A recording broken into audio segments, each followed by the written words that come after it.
าได้ง่ายๆสิบอกไปให้มีแล้วความหักแบบจอมปลอมมันมีเงินมันก็ได้แล้วความหักมันหาบ่ได้ง่ายๆความหักความห่วงใยนะสิบอกไปให้เด้อถึงข่อยสิด่าผัวข่อยก็บ่เคยสิมาไล่ผัวข่อยนี้บ่เคยสิมาโยนข่าวคล้องออกจากกันบ่มี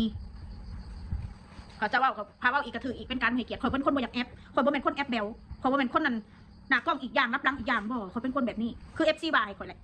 ตอนนี้ก็ว่าไงตอนบ่มีก็ว่าไงคือเก่าคือข่อยบ่เป็นคนสิมานั่งแอปข่อยเป็นคนแบบนั้นข่อยก็เป็นแบบนั้นข่อยเสมอต้นเสมอปลายกับชีวิตบ่แม่นบ่มีละตีทำท่าว่า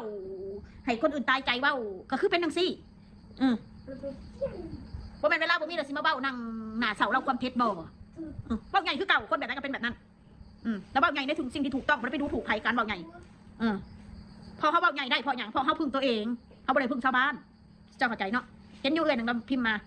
แม่นเจ้ามีหรือเจ้าบ่มีเจ้าเขาเว้าไงสำหรับความคิดเรานะก็แม่นแหละพอข่อยเป็นตัวของตัวเองข่อยบ่ได้เอาความคิดคนอื่นมาเป็นที่ตั้งกับชีวิตข่อยบ่ได้ให้คนอื่นมาจูงจมูกข่อยบ่ได้ให้คนอื่นมาแนะนำข่อยเศร้าเด้ออันนั้นเด้ออันนี้เด้อบ่ข่อยหากินเองข่อยข่อยบ่ได้เดือดร้อนใครถึงเวลานั้นเบาเพชรมาอยู่น้ำข่อยสิโอ้ยมันเป็นไปได้ยากไปกูกล้าว่ากล้าด่าผัวกูหมั่นใจมันเต็ม100เกิน100,000%เลย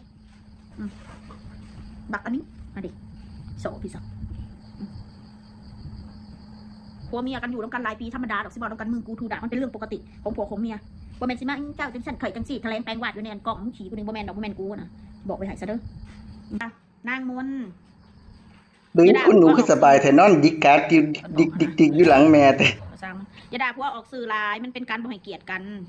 อีปอบอย่ามาเว้าอยู่นี่เสไปทำไมจะเอามึงเท่าตีปากมาดิใครอยู่เคียงข้างแล้วทำยังไงความหมายของเพิ่น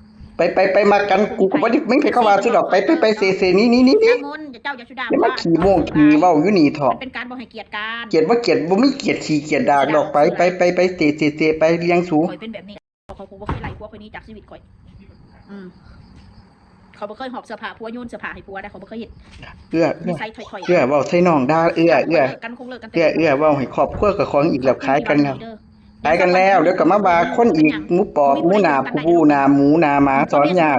ไปเซอย่ามานั่งขี้โมงนี่กูมิ้นน้ำลายไปเซแม่อีปากเน่าไป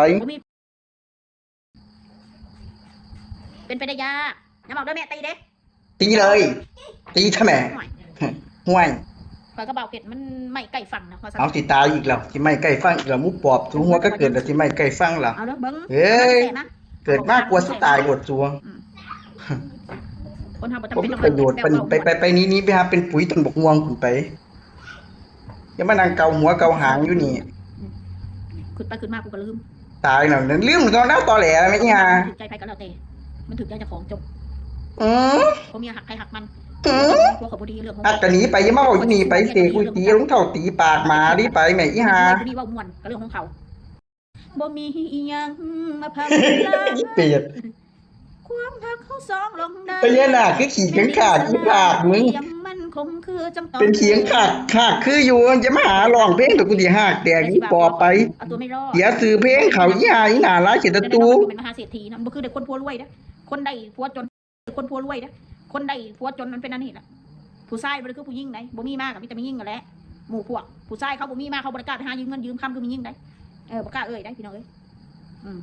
เสียสละเพื่อผัวดีแล้วอีปอบมึงนั่นขี้โกนั่นไปจับมาเฮ็ดอันนั้นยาสร้างให้ลูกมึงกินลูกมึงหัวเปียกอยู่คนเฮามันมีคนหักคนเกลียดคนสร้างมันเป็นเรื่องปกติคนอิจฉาบังเบียดมันมีเขาสร้างมึงเบิดโลกแล้วบ่มีอีสานหรืออีปอบพี่น่าละสิตู้หนีใช่มั้ยอิจฉาเฮาคือแต่ซ้ำนั่นแหละอีปอบอย่ามาเว้าเด้อมึงมีหยังอิจฉาบ่มีดอกแต่ก็จักเป็นหยังจังตามบางคนก็บ่เข้าใจสมน้ำนานี่แล้วเป็นหยังอิจฉาเพิ่นมากันแกล้งถามสมน้ำนานี่แล้วบ่ได้กันแกล้งดอกเว้าหยังก็บ่ได้ปากมาแบบนี้ล่ะเป็นตาตีปากดีอีปอบของเฒ่าตีปากเด้คนมีกินดีแล้วถ้าสิสันหาซื้อแนวกินมาดีๆบ่ต้องใส่หนีนั่นล่ะอีจองหองป้องฝนมีใส่บ่ใส่แล้วแต่คอปอดมึงจะมาหาเว้าอยู่นี่ขี้นี้บ่ได้ใส่หนีหมู่เขาสิด่าเป็นบ่เป็นแล้วแต่คอปอดมึงอย่าหาใส่เองอย่ามาหาเว้าทุกคนฟังเรือเฟือไปขี้ข้างกกขึ้นว้ออีหน้าแลขี้ตะตูมันบ่มีหนีเนาะอยาก